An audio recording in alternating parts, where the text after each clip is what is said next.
What's up everyone?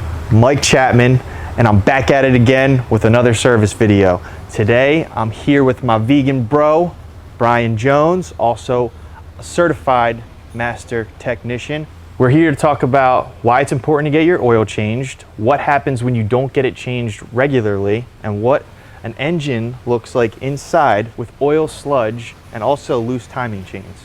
So we have a 3.6 motor out of a Traverse Enclave Acadia.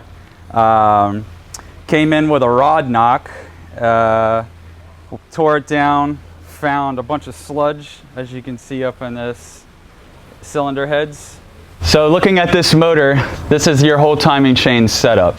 This motor consists of 3 chains, so that's 3 possibilities of timing chain failure. Right here, here, and here are your tensioners. These are what provide adequate tension for these chains.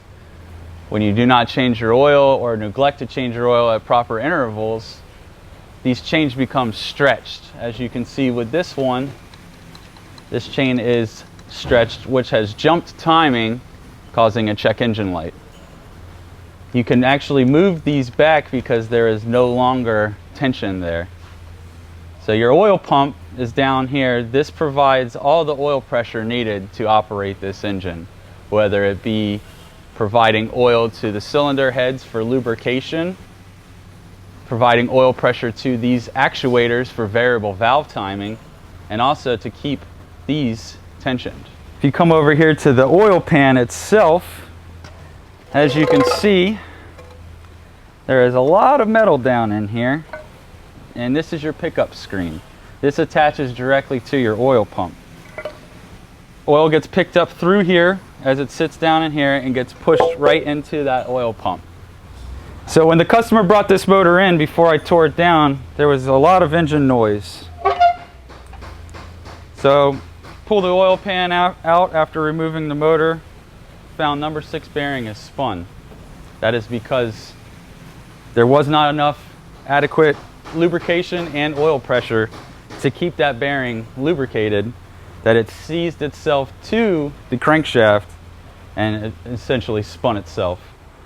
So this vehicle will now need an engine due to lack of maintenance.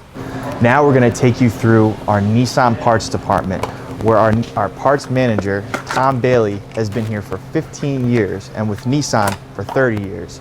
He's going to tell us all about the differences between aftermarket oil filter, a manufacturer oil filter, and actually show us what it looks like inside. This is Tom, everyone, our Hi, parts guys. legend.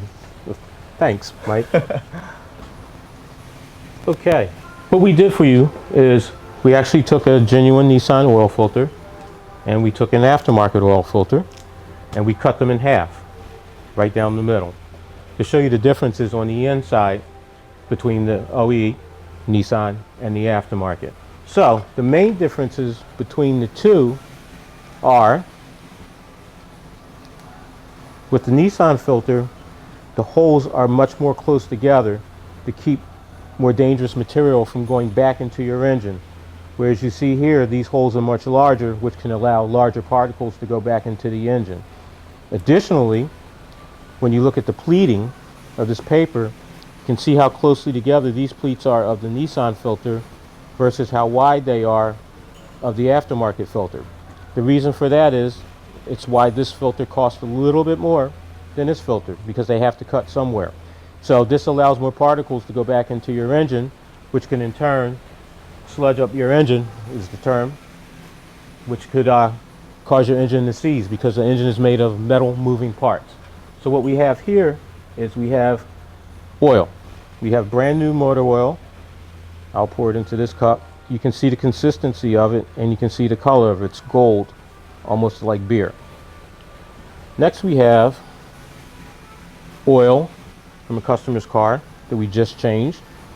And this customer, by the way, takes very good care of their car.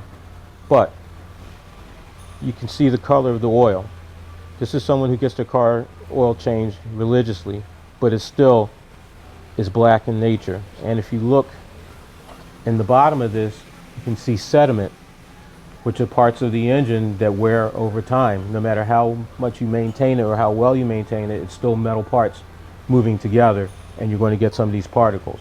The job of the oil filter is to strain those metal particles to stop them from getting back into your engine.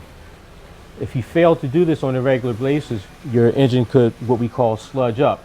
Materials and deposits build in the engine, and eventually the engine fails. So it's a good idea with the repairs of engines, anywhere from $5,000 to $10,000 on average. You know, an oil change is around $40. So a $40 oil change versus a $5,000 to $10,000 engine, to me, seems like a good investment. As you can see, it's very important to get your oil changed. You can find out what your proper oil change interval is by looking in your owner's manual or by contacting your local dealer. If you'd like to book an oil change with us, you can do that by calling, online, or on text. Thank you.